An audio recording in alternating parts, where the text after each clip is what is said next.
जय माता दी। देवी भागवत पुराण में आगे का वृतांत आज के इस वीडियो में सुनिए। श्रीमद् देवी भागवत पुराण कथा में जब राजा जन्मेजय ने व्यास जी से कहा कि हे मुनिवर, अब आप मुझे देवी के उस अद्भुत चरित्र के बारे में भी बताइए जब सभी देवताओं ने अपनी अपनी दिव्य शक्तियां, अपने अपने आयुध और आभूषण देवी को अर्पित किए। ये सारा प्रसंग मैं आपके मुखारविंद से सुनना चाहता हूँ। श्री सूत जी कहते हैं, महाराज जन्मेजय की ये सभी बातें सुनकर सत्यवती नंदन व्यास जी ने मानो उन्हें संतुष्ट करते हुए मधुर वाणी में कहना आरंभ किया।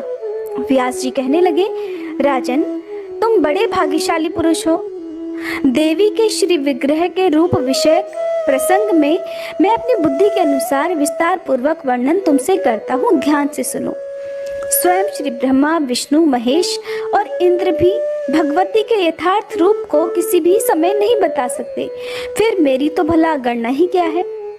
देवी के जो रूप हैं, जैसे हैं और जिस उद्देश्य से हुए हैं, उन्हें मैं भला कैसे जान सकता हूँ। बस मेरी वाणी केवल इतना ही कहने में समर्थ है कि अखिल देव शक्ति स्वरूपा भगवती प्रकट हुई। वस्तुतः देवी तो नित्य स्वरूपा है, सदा ही विराजमान रहती हैं। देवताओं का अभीष्ट सिद्ध करने के लिए कार्य की आवश्यकता पड़ने पर, एक रूपा होने पर भी वे कभी तरह तरह के रूप धारण कर लेती हैं।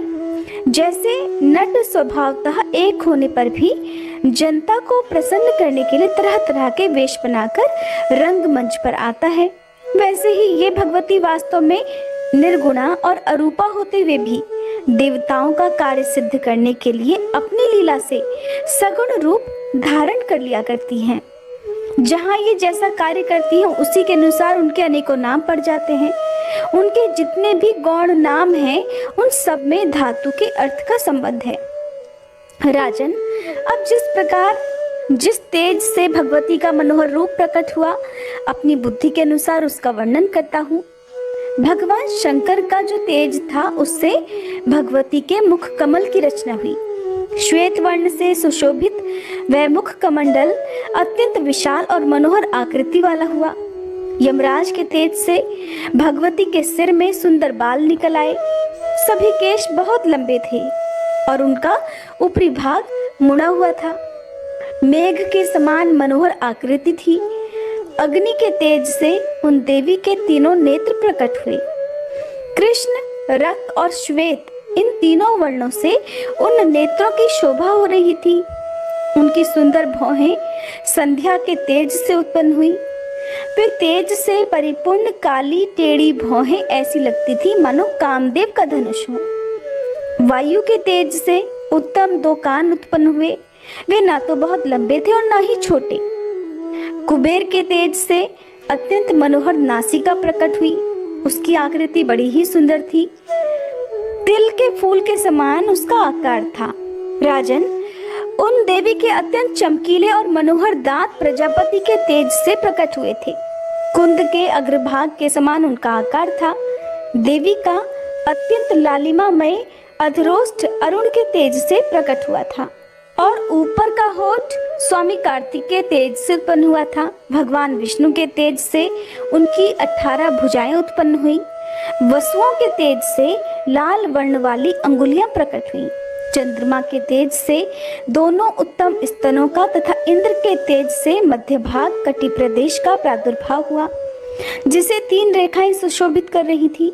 वरुण के तेज से जंघाएं और पिंडलियां तथा पृथ्वी के तेज से नितंब भाग प्रकट हुआ, जो बड़ा ही विशाल था।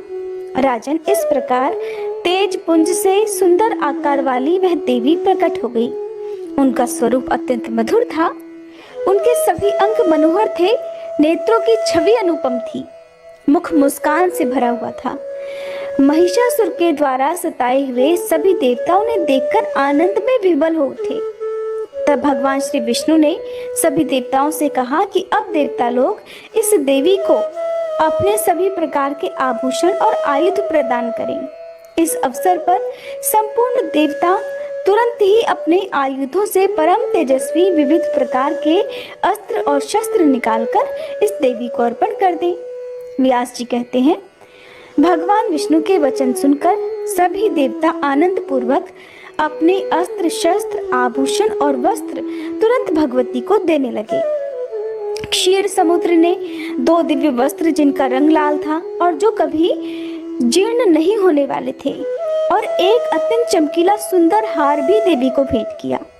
साथ ही उन्होंने दिव्य चूड़ामणि जिसकी चमक करोड़ों सूर्यों के तेज को भी परास्त कर रही थी, 2 कुंडल और सुंदर कड़े देवी को अर्पित किए।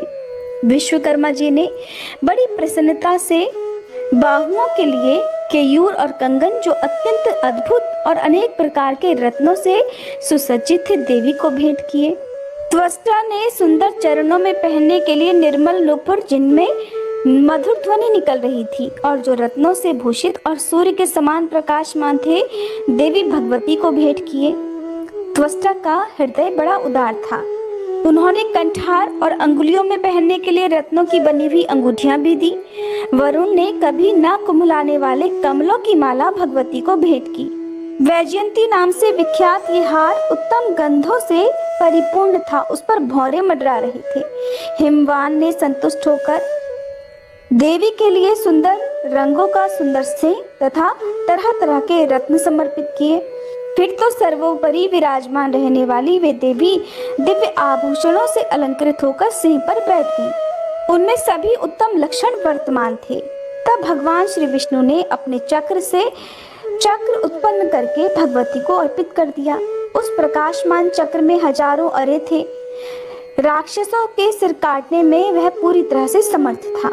भगवान शंकर ने अपने त्रिशूलों में से एक त्रिशूल निकालकर देवी को भेंट किया।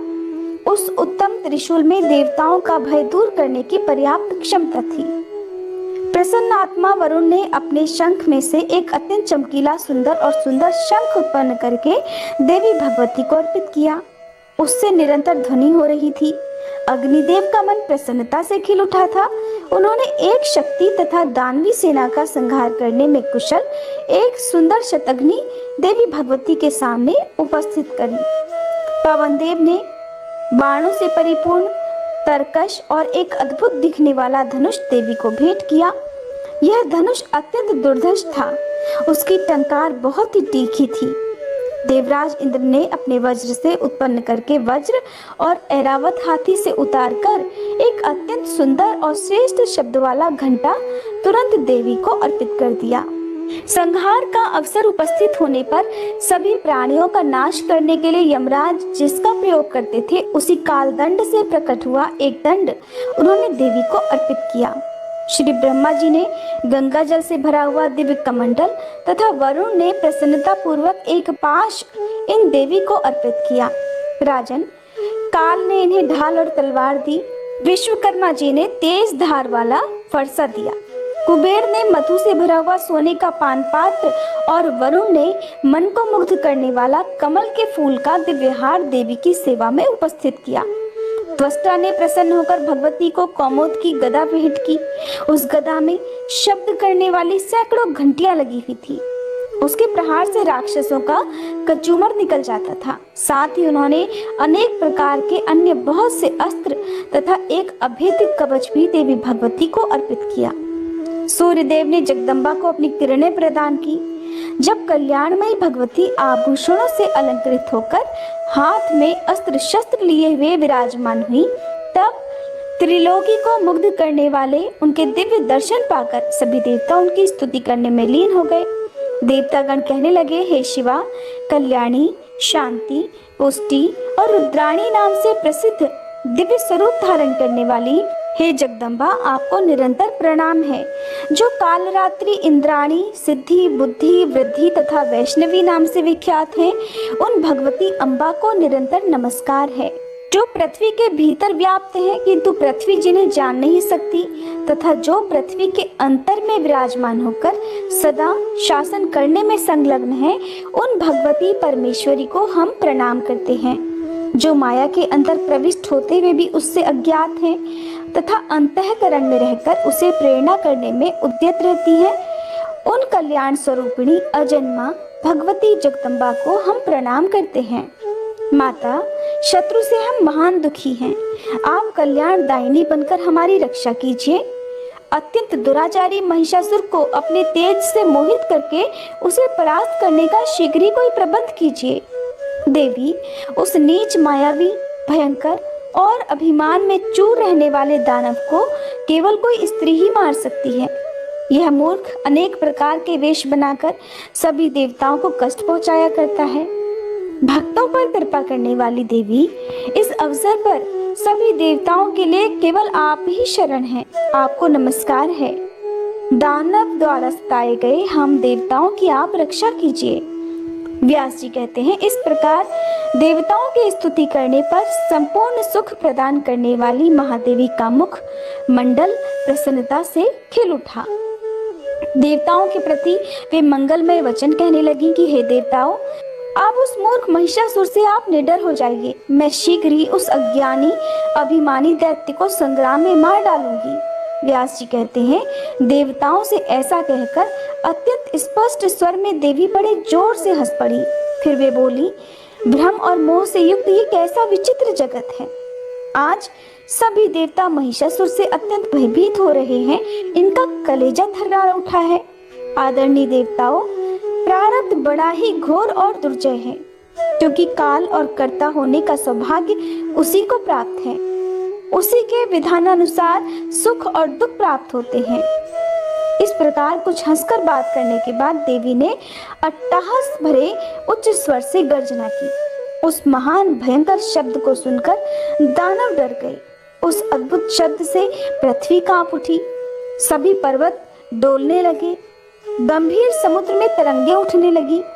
उस गर्जना के प्रभाव से सुमेरु पर्वत अपने स्थान से खिसक पड़ा। सभी दिशाएं भीषण ध्वनि से गूंज उठी। उस गगन भेदी उच्च ध्वनि को सुनकर दानवों के सर्वांग में भय व्याप्त हो गया। देवताओं को अपार हर्ष हुआ।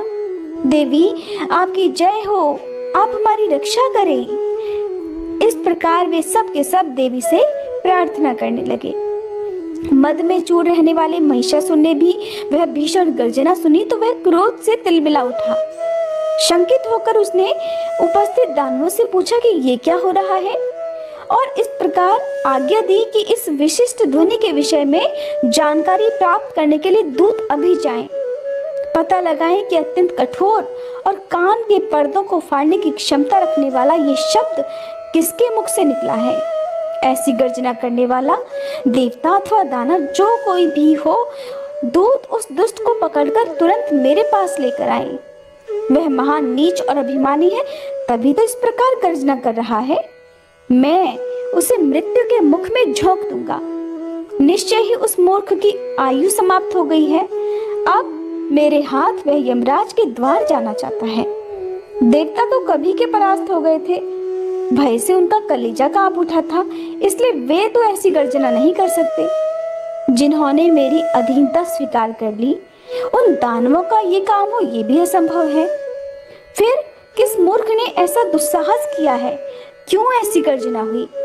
इस विषय की पूरी जानकारी प्राप्त करके दूत तुरंत मेरे पास लौट कर आए। तब मैं जाकर व्यर्थ परिश्रम करने वाले उस दुराचारी को मार डालूंगा। व्यास जी कहते हैं, महिषासुर के इस प्रकार आज्ञा देने पर दूत भगवती जगदम्बिका के पास जा पहुंचे। देवी के सर्वांग अत्यंत मनोहर थे। 18 भुजाएं थी।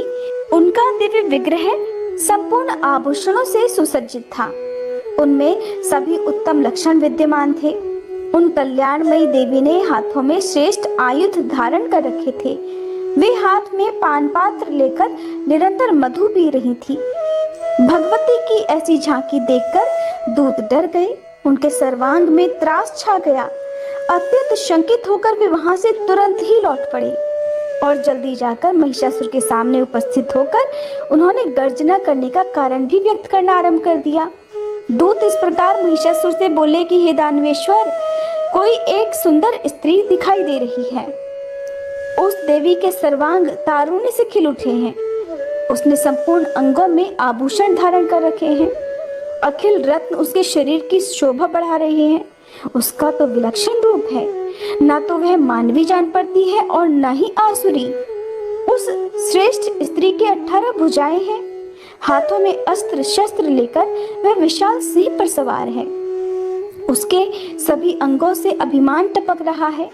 हमारे देखने में वही ऐसी गर्जना कर रही है। इच्छानुसार वह मधु का पात्र उठाकर अपने मुंह में उड़ेला करती है। हमारी समझ से उसका तो अभी विवाह भी नहीं हुआ है। देवता बड़े उत्साह के साथ आकाश में स्थित होकर उसकी स्तुति कर रहे हैं और वे कहते हैं कि देवी आपकी जय हो, आप हमारी रक्षा करें और शत्रु को परास्त कर दें। प्रभु, मैं ये नहीं जान सका कि वह श्रेष्ठ स्त्री कौन है और किसके साथ उसका विवाह हुआ है। इस सुंदरी के यहाँ आने का क्या कारण है, वह क्या चाहती है। उसके शरीर से इतना प्रकाश निकलकर फैल रहा है कि उधर ताकने में भी हम असमर्थ हो गए थे। उसके सभी श्रृंगार वीर रस के हैं। उसका मुख मुस्कान से भरा है। अद्भुत रस वाली वह सुंदरी नारी बड़ी भयानक लग रही है। उसका ऐसा रूप देखकर हम तो बिना बात किए ही वापस लौट आए हैं। राजन, हम आपके आज्ञाकारी हैं। अब इसके बाद हमें क्या करना चाहिए, आज्ञा दीजिए। तब महिषासुर ने अपने मंत्री से कहा कि वीर, तुम मेरे प्रधानमंत्री हो, आदेशानुसार सेना लेकर जाओ। साम दाम आदि उपायों का उपयोग करके उस सुंदर मुख वाली स्त्री को यहाँ लाने का प्रबंध करो। अगर साम और दाम से वह नहीं आना चाहती तो तीसरे अस्त्र यानी दंड का भी प्रयोग किया जा सकता है। इतना करना कि उसे चोट न पहुंचे। उस सुंदरी को सुरक्षित रूप से मेरे पास लेकर आना, क्योंकि कजरारे नेत्रों वाली उस नारी को मैं प्रसन्नता से पटरानी बनाना चाहता हूँ। संभव है प्रेम का बर्ताव करने पर ही वह मृगनयनी आ जाए। तुम मेरी इच्छा पूर्ण होने में यथासाध्य यत्नशील बन जाओ और ऐसा करना जिससे रंग में भंग न होने पाए। उसके सौंदर्य रूपी ऐश्वर्य को सुनकर मैं तो मोहित हो गया हूँ। व्यास जी कहते हैं, महिषासुर के मधुर वचन सुनकर उसका प्रधानमंत्री तुरंत हाथी, घोड़े और रथों के साथ प्रस्थान कर गया। मनस्वनी भगवती जगदम्बा के पास जाने का उसका साहस नहीं हुआ। बहुत दूर खड़ा रहकर ही वो कहने लगा। उसने नम्रता पूर्वक मधुर वचन में भगवती के प्रति मीठी वाणी से कहा, महाभागे, मेरे स्वामी जगत विजयी हैं, उन्हें देवता तक नहीं मार सकते। मनुष्यों की तो फिर बात ही क्या है। वे मधुर वचनों में पूछ रहे हैं कि तुम कौन हो और किस उद्देश्य से यहाँ आने का तुमने कष्ट उठाया है। सुलोचने, हमारे महाराज को तो ब्रह्मा जी वरदान दे चुके हैं, इसका उन्हें पूर्ण अभिमान रहता है। सभी दानव उनका शासन मानते हैं, उनके अधीन हैं। वे बलवान और इच्छानुसार रूप धारण करने में भी समर्थ हैं। महिषासुर उनका नाम है। मन को मुग्ध करने वाला सुंदर रूप बनाकर तुम आई हो, ये सुनकर वे तुमसे मिलना चाहते हैं। अभी मनुष्य का रूप धारण करके वे तुम्हारे पास आएंगे। सुंदरी, तुम्हारी जैसी रुचि हो वही करो, हमें सभी बातें मान्य हैं। हे मृगलोचने, मेरे बुद्धिमान स्वामी तुम्हारे प्रति अटूट श्रद्धा रखते हैं। उचित लगे तो तुम उनके पास चलो, नहीं तो मैं ही उन्हें यहाँ बुला लाऊं। हे देवी, तुम्हारी जैसी इच्छा हो वही करने के लिए मैं यहाँ पर प्रस्तुत हुआ हूँ। महाराज महिषासुर तुम्हारे रूप की प्रशंसा सुनकर अत्यंत वशीभूत हो गए हैं, इसलिए हे सुजनने, शीघ्र आज्ञा दो, मैं उसी का पालन करना अपना परम कर्तव्य समझता हूँ। व्यास जी कहते हैं, भगवती जगदम्बा श्रेष्ठ स्त्री के रूप में विराजमान थी। महिषासुर के मंत्री की बात सुनकर वे मुस्कुराती हुई मेघ की तरह गंभीर वाणी में उससे कहने लगी। देवी ने कहा, मंत्रीवर, तुम्हें ये निश्चित रूप से समझ लेना चाहिए कि मैं देवताओं की जननी हूँ। मेरा नाम महालक्ष्मी है। संपूर्ण दैत्यों को मारने के लिए ही मैं प्रकट होती हूँ। महिषासुर का वध करने के लिए सभी देवताओं ने इस समय मुझसे प्रार्थना की है। उस दानवराज के कारण देवता अत्यंत कष्ट भोग रहे हैं। इस समय उन्हें यज्ञ में भाग भी नहीं मिल रहा है, इसलिए आज मेरा यहाँ आना हुआ है। मंत्रीवर, मैं महिषासुर को मारने के प्रयत्न में लगी हुई हूँ। मैं अकेली ही नहीं हूँ, मेरे साथ विपुल सेना है।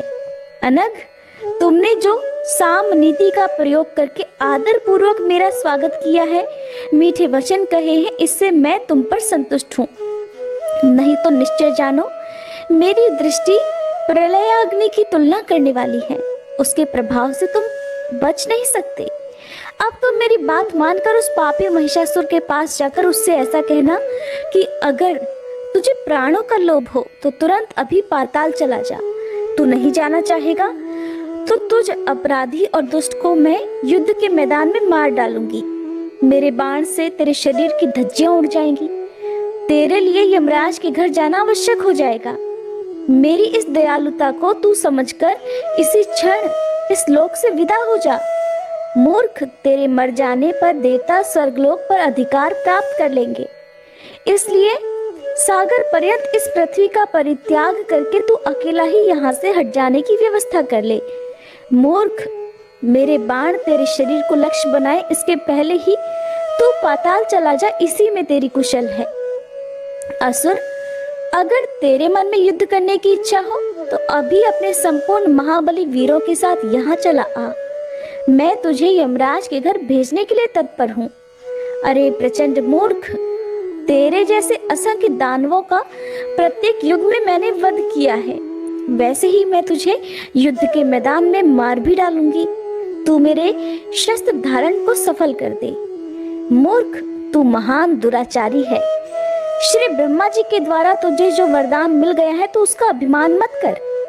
केवल स्त्री ही तेरा वध कर सकती है, ये निश्चित जानकर तूने प्रधान देवताओं को बड़ा कष्ट पहुंचाया है।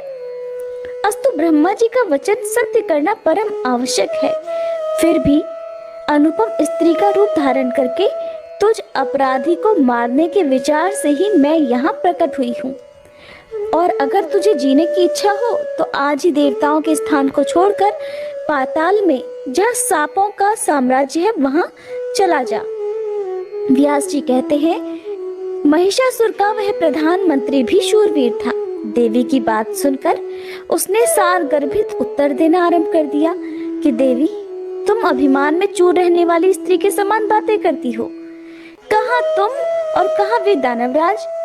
भला इस प्रकार का अनुचित युद्ध कैसे हो सकता है। तुम अकेली स्त्री हो, अभी जवानी के प्रथम सोपान पर तुम्हारा प्रवेश हुआ है। तुम्हारे तो सभी अंग भी कोमल हैं और उन महिषासुर के शरीर की आकृति बड़ी विशाल है, इसलिए बड़ी कठिनता के साथ उनके साथ तुम्हारी मित्रता हो सकती है। महिषासुर के पास हाथी, घोड़े और रथों से परिपूर्ण अनेक प्रकार की सेना है।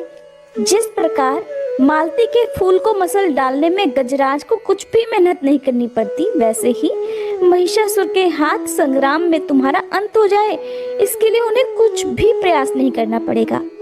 हमारे राजा साहब देवताओं के महान शत्रु हैं, किंतु तुम में उनकी अटूट श्रद्धा है, इसलिए साम और दाम नीति का प्रयोग करके ही मैंने तुमसे बात करना उचित समझा है। नहीं तो तुम झूठ बोलती हो, व्यर्थ के अभिमान में भरकर अपनी चतुरता दिखा रही हो, और रूप और यौवन का तुम्हें अभिमान हो गया है, ये मानकर मैं तुम्हें आज ही बाण के द्वारा मृत्यु के मुख में झोंक देता। तुम्हारे रूप में जगत के रूपों को तुच्छ करने की योग्यता है, इसे सुनकर मेरे महाराज मोहित हो गए हैं और उनकी प्रसन्नता के लिए ही तुम्हारे प्रति मेरे मुख से अत्यंत मधुर वाणी निकल रही है। उनके संपूर्ण राज और धन पर तुम्हारा अधिकार रहेगा और वे तुम्हारे सेवक होकर रहेंगे। मृत्युदागी क्रोध का परित्याग करके तुम उनसे प्रेम भाव बनाने की कृपा करो। भामिनी, मैं भक्ति पूर्वक तुम्हारे चरणों में पड़ा हुआ हूँ। तुम्हें जल्दी ही महिषासुर की पटरानी बन जाना चाहिए। अविकल रूप से त्रिलोकी की सारी संपत्ति तुम्हारे अधीन रहेगी। महिषासुर से संबंध हो जाने पर संसार जनित समस्त सुख तुम्हारे लिए बड़े आसान हो जाएंगे।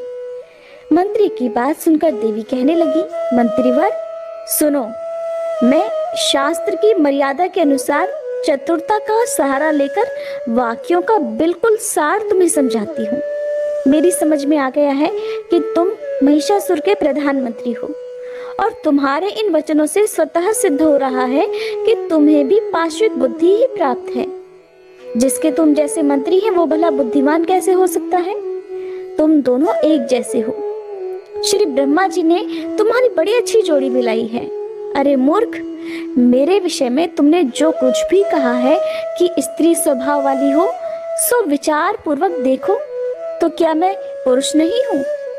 मैंने स्वाभाविक गति से स्त्री का वेश धारण कर लिया है। तुम्हारे स्वामी स्त्री के हाथ अपनी मृत्यु मांग चुके हैं, उसे पूरा करने के लिए ही मुझे ऐसा करना पड़ रहा है। इससे मैं समझती हूँ कि वह प्रचंड मूर्ख है। वीर रस के तत्व से वह निरंतर अपरिचित रहा है। स्त्री के हाथ से मरना पराक्रमहीन के लिए भले ही सुखकर लगता हो, शूरवीर के लिए तो महान कष्टप्रद है। ऐसे ही निंदनीय मृत्यु स्वयं बुद्धिमान बनने वाले तुम्हारे स्वामी महिषासुर ने मांगी है। इसीलिए तो स्त्री का रूप धारण करके उस कार्य को संपन्न करने के विचार से ही मैं यहाँ पर उपस्थित हुई हूँ। तुम्हारे धर्मशास्त्र विरोधी वाक्यों से मैं कैसे डर सकती हूँ? इसलिए तुम शीघ्र ही जाओ और अपने राजा को मेरी सारी बात सुना दो।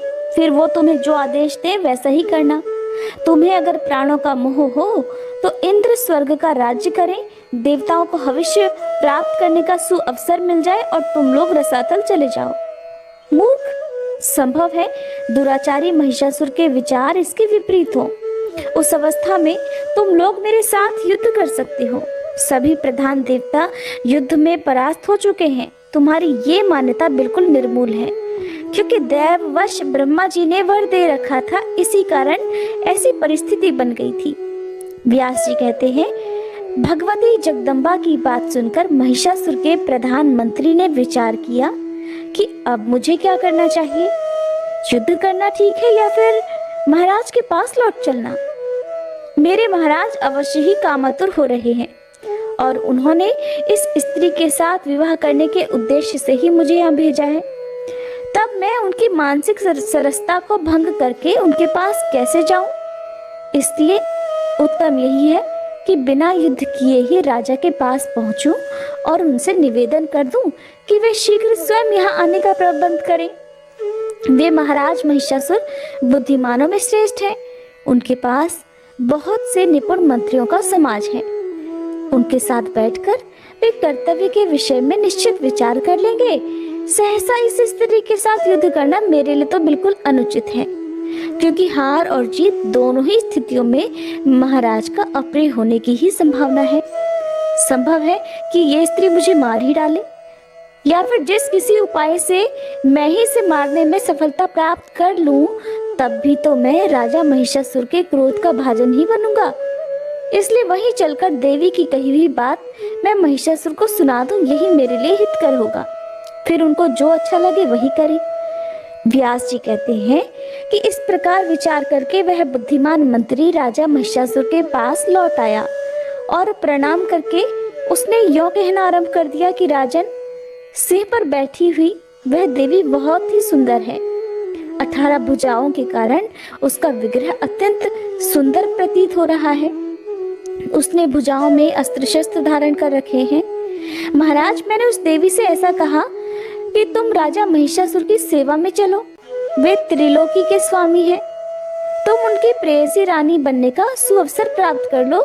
तुम ही उनकी पटरानी बनोगी, ये बिल्कुल निश्चित है। वे तुम्हारे वशवर्ती बनकर आज्ञा पालन करने में सदा तत्पर रहेंगे। सुंदरी, महिषासुर को अपना स्वामी बनाकर लंबे समय तक त्रिलोकी की संपत्ति भोगो और स्त्रियों में सबसे अधिक भाग्यशालिनी बनने का अवसर भी प्राप्त कर लो।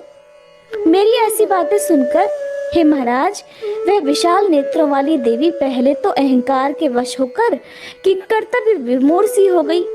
फिर हंसकर मुझसे कहने लगी कि भैंस के पेट से पैदा हुआ महिषासुर पशुओं से भी गया गुजरा है। मैं देवताओं का हित करने के विचार से उसे देवी के बलि चढ़ा दूंगी। अरे मूर्ख, जगत में कौन ऐसी मूर्ख स्त्री है जो महिष को पति बनाए? फिर मुझ जैसी विवेकवती स्त्री उसे कैसे स्वामी बनाने में विचार कर सकती है? सींग वाली भैंस ही उस सींग वाले भैंसे को अपना पति बनाया करे। मैं उस महिषी की भांति डकराती हुई उसे अपने पति नहीं बना सकती। मैंने तो युद्ध के मैदान में उपस्थित होकर उसके साथ युद्ध करने का निश्चय किया है। मेरे हाथ देवताओं से शत्रुता करने वाला महिषासुर काल का कलेवा बन जाएगा। दुष्ट, अगर तुझे जीने की इच्छा हो तो पाताल भाग जा। राजन, इस प्रकार उस स्त्री ने तो मुझसे बड़ी कठोर बातें कही हैं। उन्हें सुनकर बहुत विचार करने के बाद मैं वहां से लौट आया हूँ। रस भंग हो जाने की आशंका से मैंने उसके साथ युद्ध नहीं छेड़ा। आपकी विशेष आज्ञा पाए बिना ऐसा व्यर्थ उद्यम मैं भला कैसे कर सकता था? राजन, वह सुंदरी असीम बल के अभिमान में चूर है। भविष्य में क्या होगा ये बात तो मेरी समझ से बिल्कुल बाहर है, इसलिए आप खुद ही इसका निर्णय करें। युद्ध करना या फिर यहाँ से भाग जाना, इनमें से कौन सा काम कल्याणप्रद होगा, इसके अंतिम निर्णय तक पहुँचने में मेरी बुद्धि तो असमर्थ है। व्यास जी कहते हैं, मंत्री की बात सुनकर अभिमान में चूर रहने वाले महिषासुर ने अपने बूढ़े मंत्रियों को बुलाया और उनसे मंत्रणा की। राजा महिषासुर ने कहा कि मंत्रियों, इस अवसर पर हमें क्या करना चाहिए? आप लोग शीघ्र ही अपना अंतिम निर्णय बताइए। शंबरासुर से संबंध रखने वाली माया की तरह देवताओं की रची हुई ये माया ही सामने आ गई है क्या? इस कार्य में आप लोग परम प्रवीण हैं। तरह तरह के उपाय सोचने में आपकी बुद्धि कुशल है। ऐसी परिस्थिति आ जाने पर साम दाम आदि उपायों में से किसका अवलंबन करना चाहिए, ये मुझे बताइए। तब मंत्री बोले, महाराज, प्रत्येक समय सत्य और प्रिय वचन ही बोलना चाहिए। विवेकी पुरुष हितकर कार्य के लिए उसके बारे में भली भांति सोचकर ही अपना मत बताया करते हैं। राजन, कुछ बातें तो सत्य और हितकर होती हैं, कितनी ही बातें अच्छी होते हुए भी अहितकर होती हैं, जो सुनने में तो अच्छी लगती है लेकिन उनसे भला नहीं होता। जैसे औषध जगत में मनुष्यों को खाते समय कड़वी लगते हुए भी परिणाम में रोग नाश रूपी हित का साधक होता है। राजन, सत्य वचन सुनने और समर्थन करने वाले बहुत कम हैं। सत्यभाषी का मिलना भी कठिन है। श्रोता को प्रसन्न करने के लिए झूठी बातें कहने वाले वक्ता बहुत मिल सकते हैं। राजन, ये विचार बड़ा ही गहन है। इस अवसर पर हम कैसे क्या कहें? किसी कार्य का परिणाम अच्छा होगा या फिर बुरा, इसे त्रिलोकी में भला कौन जान सकता है? तब राजा ने कहा, एक बार सब लोग अपनी अपनी बुद्धि के अनुसार मत व्यक्त कर दें। सबके विचार सुनकर फिर मैं कुछ सोचूंगा। कार्य कुशल पुरुष को चाहिए कि बहुत लोगों के मत को जानकर उस पर बार बार विचार करें, फिर जो कार्य हितकर लगे उसे अपनाने का प्रयास करें। व्यास जी कहते हैं कि राजा महिषासुर के ऐसे वचन सुनकर महाबली विरूपाक्ष उसे प्रसन्न करते हुए झट बोल उठा, राजन, ये तो एक साधारण स्त्री है। अभिमान में भरी होने के कारण इसके मुख से ऐसे वचन निकल रहे हैं। केवल डराने के लिए ही इसकी ऐसी बातें हैं। इसे आप समझ लीजिए। स्त्रियां तो बढ़ा चढ़ाकर बहुत सी ऐसी बातें कहा करती हैं कि जिससे युद्ध में किसी प्रकार परास्त ना हो सके, किंतु उनके झूठ और साहस को जानने वाला कौन पुरुष उनसे डर सकता है? राजन, आप तो त्रिलोकी पर विजय प्राप्त कर चुके हैं। इस समय एक साधारण स्त्री से भयभीत होना आपके लिए बिल्कुल अशोभनीय है।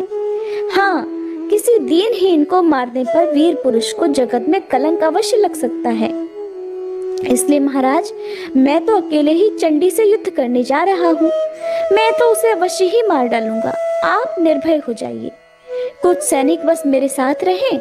मैं अस्त्र शस्त्रों से सज धज कर जाऊंगा, जिसे प्रचंड पराक्रम वाली उस दुर्धर्ष स्त्री को मैं परास्त कर सकूं। राजन, अब आप मेरा बल देखिए। सर्पमय रस्सियों से बांधकर मैं उसे आपके पास ले आऊंगा, फिर तो वो सदा आपके अधीन होकर रहेगी। व्यास जी कहते हैं, विरूपाक्ष की बात सुनकर दुर्धर्ष ने उसके वचन का अनुमोदन किया। उसने महिषासुर से कहा कि राजन, बुद्धिमान विरूपाक्ष की बात बिल्कुल सत्य है। आप तो स्वयं ही विचार कुशल हैं। मेरी भी कुछ प्रिय बातें सुनने की कृपा करें। अनुमान करने से मुझे तो ऐसा लग रहा है कि इस सुंदरी को कामदेव ने मथ डाला है। अपने रूप के अभिमान में प्रमत्त रहने वाली स्त्री प्रायः ऐसा ही भाव बनाया करती है। उसकी हार्दिक इच्छा है कि उसे डरा धमकाकर आपको अपने वश में कर लिया जाए। स्वाभिमानिनी स्त्रियों के यही तो हाव भाव होते हैं महाराज। इनके इस अभिप्राय को रसज्ञ पुरुष भली भांति समझ लेते हैं। महाराज, इस रहस्य को जानकर आपको भी रसयुक्त व्यवहार करना चाहिए। उसके लिए साम और दाम ये दो ही उपाय उचित हैं। ये सुंदरी क्रोध या फिर अभिमान में भरी रहने पर भी आपके अनुकूल हो जाएगी। उसी की तरह मीठे वचनों का प्रयोग करके मैं उसे आपके पास ले आऊंगा। राजन, बहुत कहने से क्या लाभ, उसे अब आपके वश में कर देना मेरे लिए परम कर्तव्य हो गया है। मैं अभी जाता हूँ और ऐसा प्रयास करूंगा कि वह स्त्री दासी की तरह निरंतर आपकी सेवा में लीन हो जाए। व्यास जी कहते हैं, विरूपाक्ष की ऐसी बातें सुनकर रहस्य के पूर्ण जानकार ताम्र ने महिषासुर से कहा, राजन, अब आप मेरी भी कुछ बात सुनने की कृपा करें। मैं प्रमाण युक्त धार्मिक बात कहता हूँ जो रस और नीति से भी संयुक्त है। ये स्त्री पूरी तरह विदुषी जान पड़ती है। काम से आतुर होकर आपसे प्रेम करने के लिए इसका आगमन नहीं हुआ है। मानद, उसके कहे हुए कोई भी वचन व्यंग्यात्मक नहीं है। महाबाहो, बिना किसी सहायक को लिए एक नवयुक्ति स्त्री ने आने का साहस किया है, ये कैसी विचित्र बात है। मन को मुग्ध करने वाली इस देवी का रूप भी बड़ा विलक्षण है। त्रिलोकी में किसी ने भी 18 भुजा वाली स्त्री को न कभी सुना और न देखा है। इस कल्याणी में तो असीम पराक्रम भरा है। राजन, जितनी भुजाएं हैं उतने ही सुदृढ़ आयुधों से ये सुसज्जित है। मेरी समझ में ये सारी बातें काल की करतूत लगती हैं। अब निश्चय ही कुछ प्रतिकूल घटनाएं घटने वाली हैं। मैंने रात में स्वप्न भी अनिष्ट सूचक ही देखा है। इससे मुझे लग रहा है अब यमराज का डेरा यहाँ जम गया है। रात बीत चुकी थी, उषा काल हो गया था। उसी समय मुझे सपना आया कि घर के आंगन में काले रंग की साड़ी पहने हुए कोई स्त्री विलाप कर रही है। ये मृत्यु सूचक स्वप्न विचारणी है। रात में भयंकर पक्षी घर घर घूमकर रो रहे हैं। इससे मैं जानता हूँ कोई भयानक अनिष्ट का कारण अवश्य ही उपस्थित होने वाला है। परिणाम भी दिखाई दे रहा है, जो कि वह स्त्री युद्ध करने के लिए निश्चित विचार करके आपको बुला रही है। राजन, ये स्त्री न मानुषी है, न गांधर्वी और न असुर ही। इसे तो देवताओं की रची हुई माया ही समझना चाहिए। मोहित करना इसका स्वाभाविक गुण है। इस अवसर पर मन में कायरता लाना अवश्य ही अवांछनीय है। जो कुछ भी हो, युद्ध करना ही उचित है। जो होना है महाराज, वो तो होकर ही रहेगा। प्रारब्ध से संबंध रखने वाले अच्छे या बुरे फल को भला कौन जान सकता है। और इस विषय में तो सभी अनजान हैं, कोई कुछ नहीं जानता। इसलिए मेधावी पुरुष को चाहिए कि विचार पूर्वक धैर्य धारण करके स्थिर बना रहे। राजन, मनुष्यों के जीवन और मरण के विषय में देव का अमिट शासन चलता है और त्रिलोकी में कोई भी ऐसा पुरुष नहीं है जो उसे विफल करने में समर्थ हो सके। तब महिषासुर ने कहा, महाभाग ताम्र, तुम युद्ध करने के लिए निश्चित विचार करके जाओ। उस स्वाभिमानिनी सुंदरी स्त्री को धर्मपूर्वक परास्त करके मेरे पास ले आना। अगर वह सुंदरी युद्ध में तुम्हारी अधीनता स्वीकार ना करे, तब भी उसको तुरंत मार डालना अनुचित होगा। फिर किसी दूसरे ही प्रयास से उसे वश में करने का प्रयास करना चाहिए। अजी, तुम तो सर्व ज्ञान संपन्न वीर पुरुष हो। काम शास्त्र में भी तुमने सर्वोत्तम योग्यता प्राप्त की है। जिस किसी भी उपाय से उस सुंदरी को वश में कर लेना परम आवश्यक है। वीर महाबाहो, तुम अभी एक विशाल सेना साथ लेकर वहां जाओ। जाकर बार बार विचार करके उसके हार्दिक अभिप्राय को समझने का प्रयास करना। काम अथवा बैर, किस उद्देश्य को लेकर वो यहाँ आई है, ये जानना बहुत आवश्यक है। या फिर वो किसकी माया है, सबसे पहले ये निश्चय करके उसके अभिलषित कार्य पर विचार करना चाहिए। इसके बाद अपनी योग्यता और उसके बल के अनुसार युद्ध करना उचित होगा। वो जैसा चाहती है उसके मन के अनुसार ही तुम्हें भी व्यवहार करना चाहिए। व्यास जी कहते हैं, ताम्र का मस्तक मृत्यु का आसन बन चुका था। उसने महिषासुर की सारी बातें सुनकर सेना अपने साथ ले ली और महिषासुर को प्रणाम करके वह युद्ध के लिए चल पड़ा। जाते समय रास्ते में उस दुरात्मा दानव को यमराज के पथ को प्रदर्शित करने वाले बहुत से भयंकर अपशगुन दिखाई पड़े। उसका मन भय और चिंता से व्याकुल हो गया। आगे बढ़ने पर ताम्र ने उन भगवती को देखा। उस समय देवी सिंह पर सवार थी। सभी देवता उनकी स्तुति कर रहे थे। समस्त आयुधों से उनकी अनुपम शोभा हो रही थी। ताम्र साम नीति का प्रयोग करके विनीत बनकर सामने खड़ा होकर नम्रता पूर्वक मधुर वाणी में भगवती जगदम्बा से कहने लगा, देवी, मस्तक पर सुंदर सींग धारण करने वाले दैत्यों के सरदार महिषासुर तुम्हारे रूप और गुणों पर अपने आप को निछावर कर चुके हैं। तुमसे अपना विवाह करने के लिए उनकी हार्दिक इच्छा है। विशाल नेत्रों से शोभा पाने वाली है सुंदरी, महिषासुर देवताओं के लिए भी अजेय है। तुम उसकी इच्छा पूर्ण करो। कर भोरू, तुम्हें इतने सारे आयुध धारण करने की भला क्या आवश्यकता है? कमल जैसे कोमल ये तुम्हारे हाथ पुष्पों के गेंद पकड़ने के योग्य हैं। भौ रूपी धनुषों के होते हुए इस धनुष की क्या आवश्यकता रह जाती है? देवी, तुम्हारे कटाक्ष अचूक बाण है, फिर इन लौकिक बाणों से भला क्या प्रयोजन है? संसार में युद्ध को दुख का मूल कारण समझा जाता है। इस रहस्य के जानकार मानव को युद्ध कभी नहीं करना चाहिए। लोभासक्त अनुरागी व्यक्ति ही परस्पर लड़ते भिड़ते रहते हैं। देवता हो या दानव, सभी हमारे महाराज महिषासुर का सम्मान करते हैं। तुम उन्हें अपना स्वामी बना लो, वे तुम्हारे सभी मनोरथ पूर्ण कर देंगे। सभी प्रकार से तुम उनकी पटरानी बनकर रहोगी, इसमें किंचित मात्र भी संदेह नहीं है। देवी, मेरी बात मानो, इससे तुम्हें सर्वोत्तम सुख ही सुख मिलेगा। ये निश्चित है कि संग्राम में कष्ट भोगने के बाद विजयी हो जाना संदेह से मुक्त विषय नहीं है। सुंदरी, तुम्हें तो राजनीति का पूरा ज्ञान है। हजारों वर्षों तक संपूर्ण राज्य सुख भोगने की कृपा करो। श्री व्यास जी कहते हैं कि ताम्र की ऐसी बातें सुनकर भगवती का मुखमंडल मुस्कान से भर गया। फिर वह मेघ की भांति गंभीर वाणी में उससे कहने लगी, जय माता दी।